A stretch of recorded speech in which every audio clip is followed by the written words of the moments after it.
the spiritual traditions.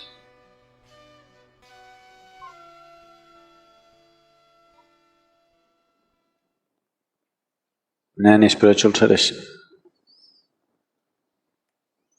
always Sangha, an association, or to be in the right kind of company has always been a very important part of one's growth. Because rarely are there human beings, just a small percentage, who, irrespective of where they are, they will still stay on course. All other human beings need support. If they are not in the right company, there's very little chance of them doing the right things.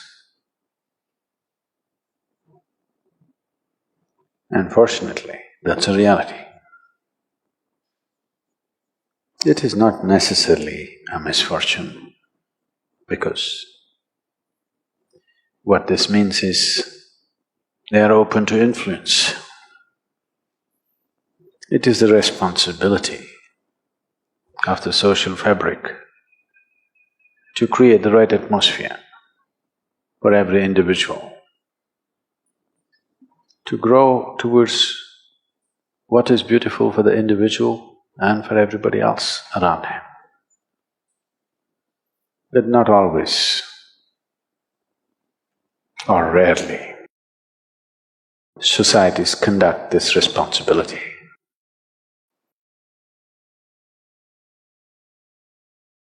In the right sense, because societies are not led.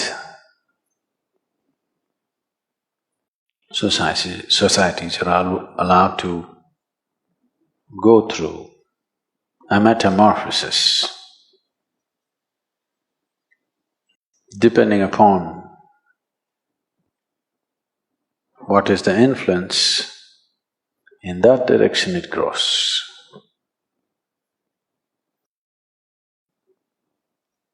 I don't know, I still don't want to believe it.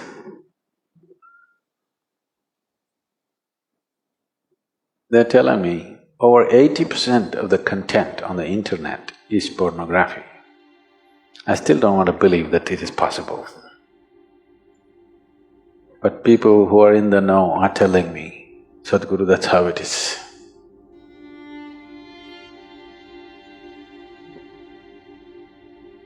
That's a sick world. 80% is a sick world, not a healthy world.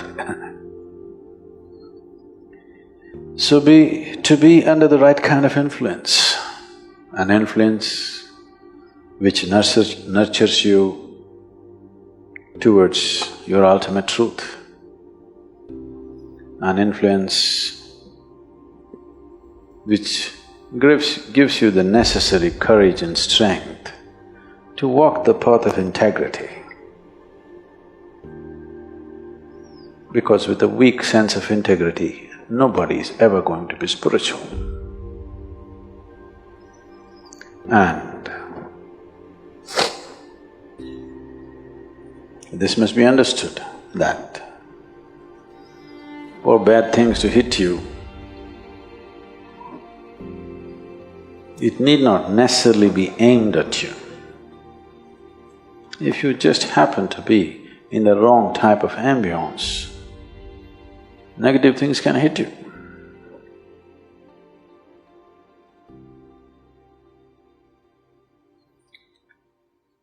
That reminds me, two terrorists were preparing envelope bombs, postal bombs. After having done quite a few, one asked the other, have you filled enough? Do you think we have filled enough RDX into the envelopes? The other said, why don't you open it and see?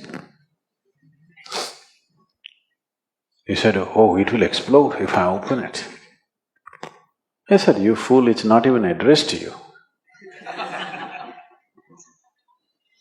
It need not be addressed to you. You open the wrong can, it'll blow up in your face. This is so in the world, this is so within you. There are lots of bins in your head. You open up the wrong bin, worms will crawl out. You open up another bin, fragrance will come out of it. Have you noticed yourself? Have you yourself noticed within you?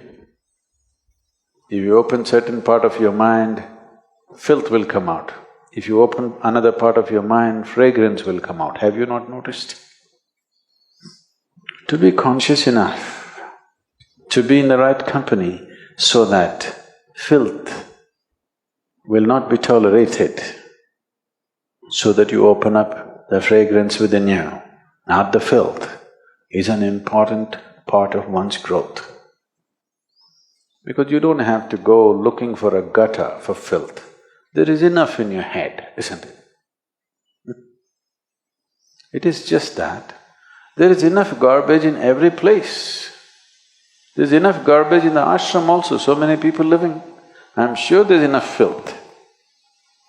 But we sit here with nice breeze and fragrance.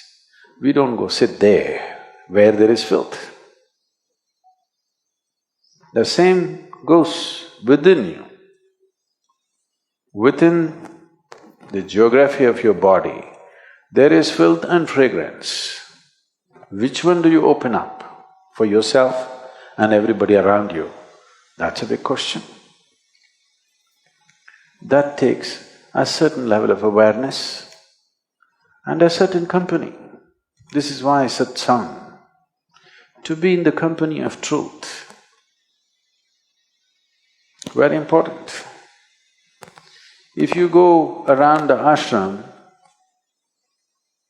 the geography of the ashram, there must be at least 8 or 10 very filthy tanks. These are called septic tanks, full of septic.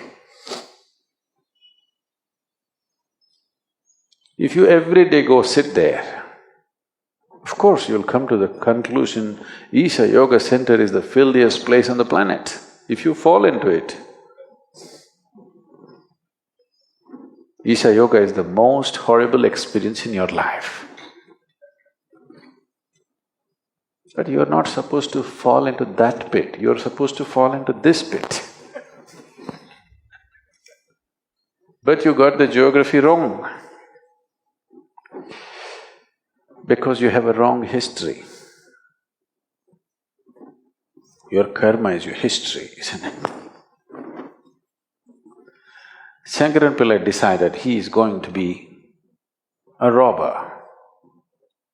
Because none of his businesses were working, nobody was giving him a job, so he decided he will go and rob somebody.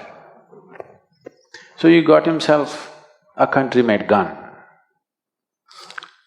Late night he walked into a 7-Eleven shop, pointed the gun at the clerk who was there and said, "Give me the money or your geography."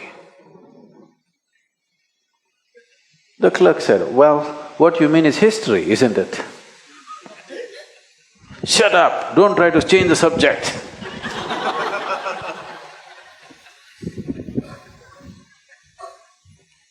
No, we are not talking about different subjects. There's only one subject, that's you.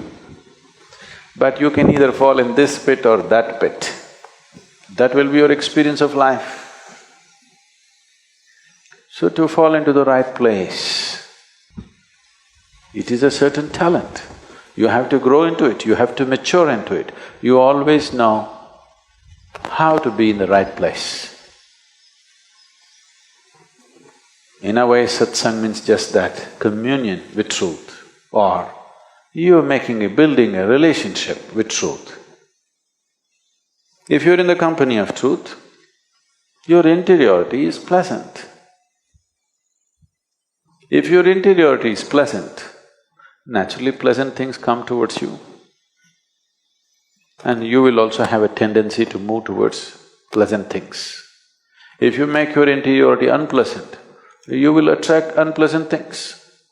And you will also move towards unpleasant things. In the ashram, when you get a depression, where do you go and sit? But don't swim in the septic tank because you're in a bad mood. But usually this is the tendency. When you're in a bad mood, you will seek 5 other people who are in a bad mood. No, when you're in a bad mood, you must seek 5 people who are in a good mood, isn't it? No, but that's not the way. When you're in a black mood, you will seek 5 other people who are in the same mood, isn't it? That's just like going to the septic tank for a swim because you're depressed. The wrong way to handle life, that's all. I'm not saying you should not do it. Just not in your favor, that's all. It is just that you have become so self-sufficient, you don't need any enemies anymore in your life. That's a lot of self-sufficiency. So, spiritual process is another thing.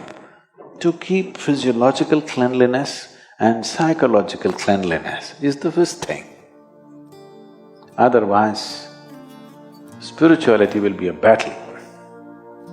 It will not be,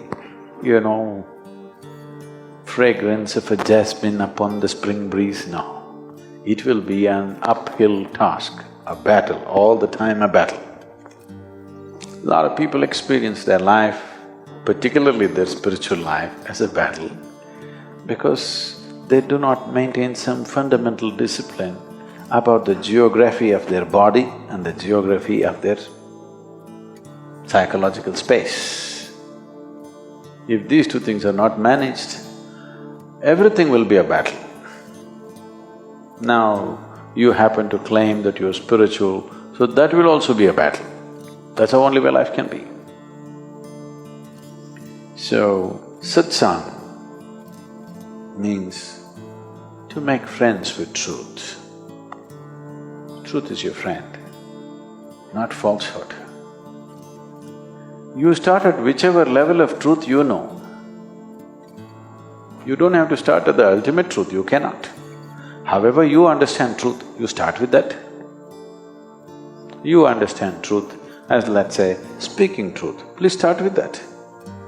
You understand truth as being gentle to everything around you, start with that, it doesn't matter where you start. Whichever way you understand truth, you start from that and see how to take a step every day.